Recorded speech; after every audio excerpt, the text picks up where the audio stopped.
os caras que deveriam estar fiscalizando o Banco Master, na verdade, estavam, talvez, recebendo propina, enriquecendo a partir do próprio Master. E não demorou nem um mês, né? Foram 2 semanas debaixo do André Mendonça para o que eu previ se confirmasse.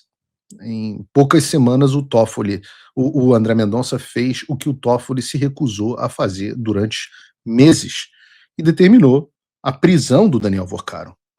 Vorcaro foi preso hoje pela manhã, se você está numa caverna e não recebeu essa notícia, durante a terceira fase da Operação Compliance Zero. E eu volto a dizer, essa foi a primeira decisão do André Mendonça como relator do caso no STF. Porra, começou bem, né? Começou bem. Além do Vorcaro, a Polícia Federal cumpriu 4 mandados de prisão preventiva e 15 mandados de busca e apreensão, em São Paulo, Minas, tendo o André Mendonça determinado também o afastamento de cargos públicos dos alvos dos mandados e o sequestro e bloqueio de bens no montante de 22 bilhões de reais. Eu vou ler de novo. 22 bilhões de reais.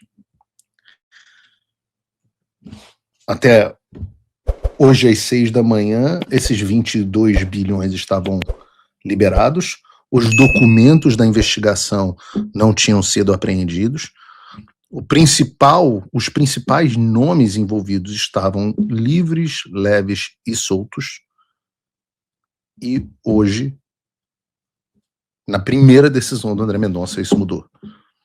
E eu acho que a gente tem que reconhecer que demorou para isso para acontecer. É óbvio que o Vorcaro deveria ter sido preso.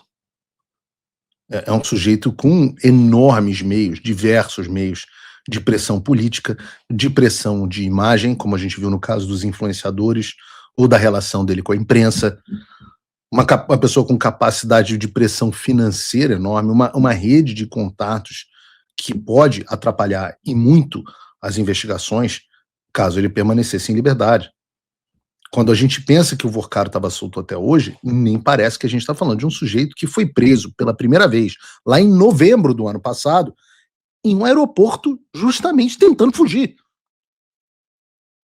Então, o que o André Mendonça faz, ao decretar a prisão do Daniel Vorcaro, é só garantir o andamento das investigações e impedir as tentativas de fuga do Vorcaro e suprimir a capacidade que ele tem de influenciar o andamento dos trabalhos da Polícia Federal.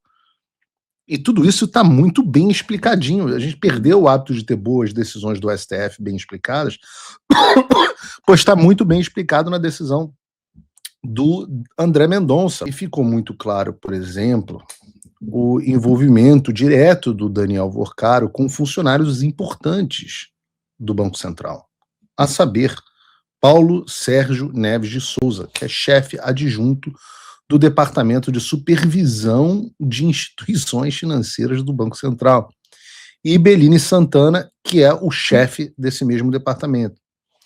Nas conversas de WhatsApp citadas na decisão, nós vemos o Paulo Sérgio enviando ao Daniel Vorcaro a notícia da sua nomeação como chefe adjunto de supervisão bancária do Banco Central, ao que o Vorcaro responde o parabenizando.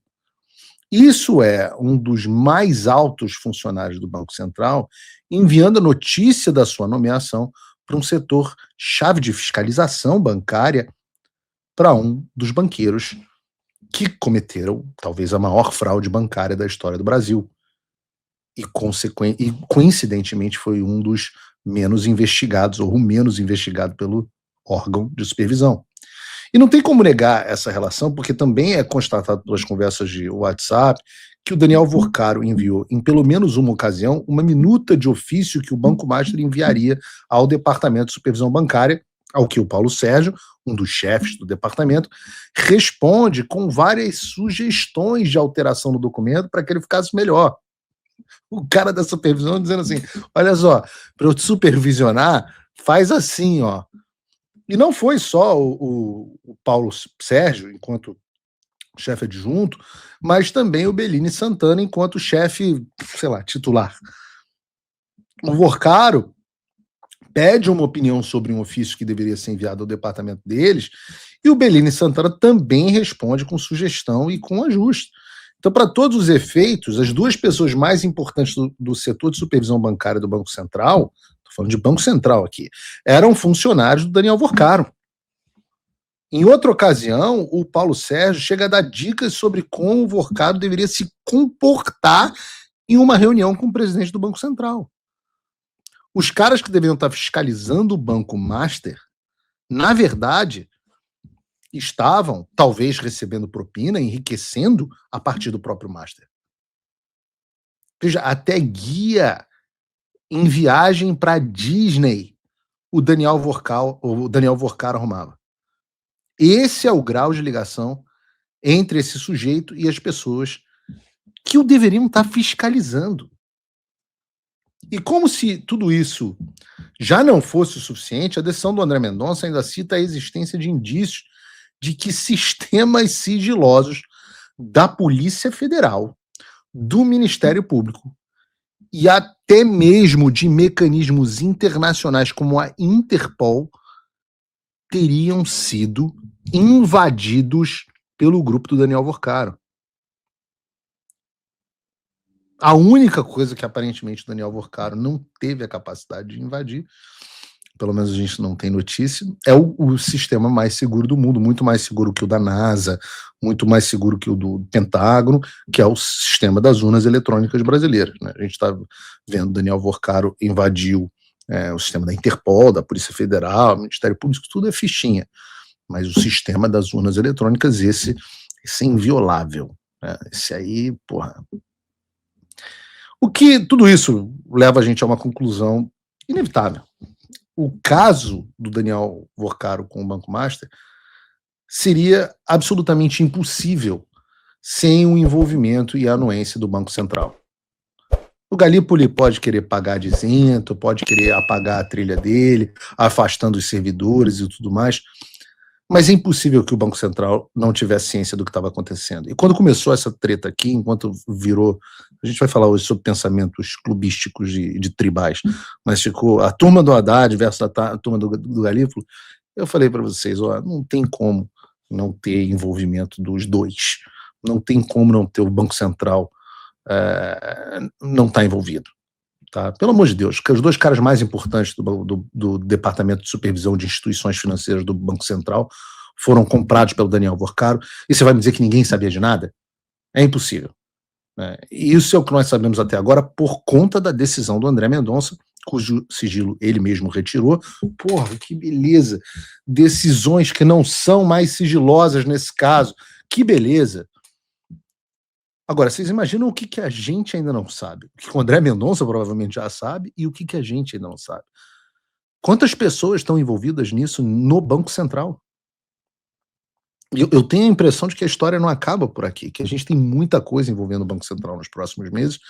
Eu tenho, inclusive, preocupação de que se possa chegar à gestão do Roberto Campos Neto. O Paulo Sérgio Neves de Souza, por exemplo, chegou a comandar a diretoria de fiscalização do Banco Central de 2019 a 2023, durante a gestão do Campos Neto. Foi ele, inclusive, que assinou a autorização de compra do Banco Máxima, que seria renomeado como Banco Master, pelo Daniel Vorcaro, mesmo com o Vorcaro sendo investigado pela Polícia Federal. Então não é algo restrito ao mandato do Galípolo. Não é algo só do Galípolo, é algo mais amplo. E eu não estou dizendo aqui que há um envolvimento do Campos Neto. Eu estou dizendo desde o início que eu creio que o André Mendonça vai adotar uma postura correta. Eu não tenho dúvida de que com ele o pau que bate em Chico vai bater em Francisco também. O Campos Neto eu não conheço, não tenho nada contra ele, e esse escândalo não tem ele como foco central, mas parece que tem raízes anteriores. As minhas referências do Campos Neto, a imprensa estava até cogitando que ele seria ministro do Flávio Bolsonaro. Eu acho que não. Eu nunca falei com o Flávio a esse respeito, mas eu, se tivesse que chutar, diria que não. Mas eu tenho boas referências desse. Nós temos uma grande amiga em comum, falam muito bem dele. Agora, não tenho como dizer que não vai aparecer nada a respeito dele. Quem quer que esteja envolvido vai ser investigado. E no que depender do André Mendonça, eu tenho certeza que vai ser punido, doa quem doer. Esse é um ano decisivo e não dá para ficar só assistindo. Indignação sem ação não muda nada. Se você acredita que o Brasil está despertando, então você precisa sustentar quem está expondo o sistema. A assinatura de apoiador custa menos do que um lanche do McDonald's por mês. Você recebe análises exclusivas e ajuda a manter essa estrutura independente. Ou vira meu patrono Gold, entra para o nosso grupo, recebe o meu e-mail, tem reunião mensal comigo.